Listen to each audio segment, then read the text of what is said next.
మెదక్ జిల్లా శివంపేట మండల పరిధిలోని గూడూరు గ్రామంలో గురుదేవుల దైవ సంబూతులు శ్రీ శ్రీ విశ్వయోగి విశ్వాంజీ మహారాజ్ దివ్య ఆశీస్సులతో గూడూరు వాస్తవ్యులు Gurupeetham charitable trust chairman Peddagoni Jinnaram Ramadevi Shivakumar Goud దంపతులు నూతనంగా నిర్మించిన శ్రీ దత్తాత్రేయ మహాస్వామి శ్రీ సాయిబాబా స్వాముల పూర్తి కావడంతో విగ్రహ ప్రాణ ప్రతిష్ఠ జూన్ 3 నుంచి 5వ తేదీ వరకు ఉన్నందున ముమ్మర ఏర్పాట్లు చేసి ప్రాణ ప్రతిష్ఠ కార్యక్రమాలు నిర్వహించబడుతున్నందున తెలంగాణ వ్యాప్తంగా శ్రీ సాయిబాబా భక్తులు శ్రీ దత్తాత్రేయ భక్తులు స్వామివార్ల ప్రాణ ప్రతిష్టలో పాల్గొని స్వామివారి కృపకు పాత్రులు కాగలరని కోరుతున్నామని తెలిపారు. ఈ కార్యక్రమంలో ట్రస్ట్ సభ్యులు రాజం భిక్షపతి యాదవ్, మైసయ్య యాదవ్, అంజయ్య యాదవ్, కుమ్మరి భాస్కర్, సత్యనారాయణ గౌడ్, చిన్న తదితరులు పాల్గొన్నారు.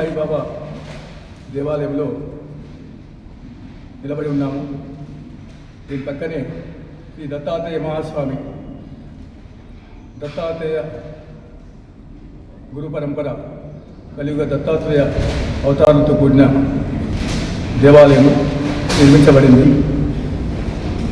జూన్ 3వ తారీఖు నుండి 5వ తారీఖు వరకు జరిగే విగ్రహ ప్రతిష్ఠా కార్యక్రమంలో ఇక్కడ ఏర్పాట్లు చేయబడుతున్నాయి. ఈ సందర్భంలో భక్త మహాశయులందరికీ నిరంతరంగా మేము తెలియజేస్తున్నాము. జూన్ 4వ తారీఖున ఉదయం జలాదివాసము, సాయంత్రము ధాన్యాదివాసం ఉంటుంది. జూన్ 3వ తారీఖు నుండి వివిధ హోమాలు వేదమూర్తులచే ఆగమశాస్త్ర పండితులచే ఇక్కడ నిర్వహించబడతాయి. రాష్ట్రంలోని మరియు జిల్లాలోని అన్ని ప్రాంతాల నుంచి కూడా భక్తులు ఇక్కడికి తరలి వస్తారు. వివిధ పార్టీలకు సంబంధించిన నాయకులను కూడా ఆహ్వానించడం జరిగింది. ముఖ్యంగా ఈ ప్రాంతంలోని గ్రామ ప్రజలు గూడూరు గ్రామం, శివంపేట గ్రామం, తిమ్మాపురం గ్రామం, చండి గ్రామం,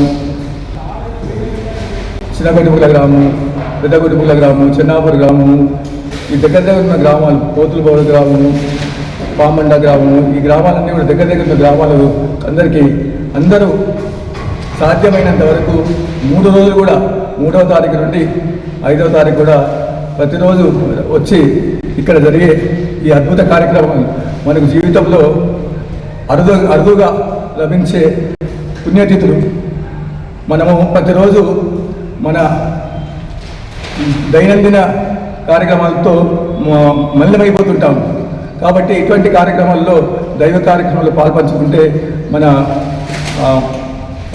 నిత్యం చేసే దోషాల్లో కొన్నన్నా మనకు తరిగిపోతాయి. కాబట్టి ఇక్కడ వచ్చే గురువులు, పరమ గురువులు, దత్తాత్రేయ స్వరూపులు, సంతులు, గొప్పవాళ్ళు వస్తున్నారు. కాబట్టి వాళ్ళ దర్శనం చేసుకొని ఇక్కడ జరిగే కార్యక్రమంలో జలాదివాసుల్లో మొత్తము మనం ఇండియాలో ఉన్న అన్ని నదుల సముద్రాల నుంచి కూడా జలాలు వస్తున్నాయి. కాబట్టి వాటిని కూడా విస్మరించుకొని ధన్యులు అవుతారని చెప్పేసి మరోసారి అందరికీ తెలియజేస్తున్నాను. జై గురుదేవ దత్త.